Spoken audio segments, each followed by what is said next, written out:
আমি একজন পরদেশী, এশিয়া দেশগুলোতে সাপ্লাই কোম্পানি আছে, কোম্পানিগুলো বেতন দেয় 1 মাস 20 দিনে। আমাদের অনেক বাঙালি ভাই আছে যাদের বেতন 50,000 টাকা বা 45,000 টাকা, 50,000 টাকা। ওরা 45,000 টাকার বিনিময়ে 1 মাস হলে বেতনটা বিক্রি করে দেয়।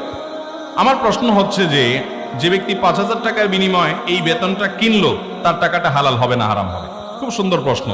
আমি সৌদি আরবে থাকতেও এরকম অনেক ঘটনার সাক্ষী হয়েছি। আমি জানি, দেখেছি যে মানুষ এরকম করে। বেতন পাবে সে কথার কথা আরো 10 দিন পর, তার এখন টাকাটা দরকার, তো সে তার ওই স্যালারিটা বিক্রি করে দেয় অন্য আরেকজনের কাছে।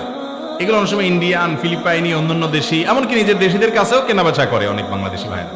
যে ঠিক আছে, আমার স্যালারি তো 50,000 টাকা পাও না, এটা তোমার কাছে আমি বিক্রি করে দিলাম। কত বিক্রি করলাম?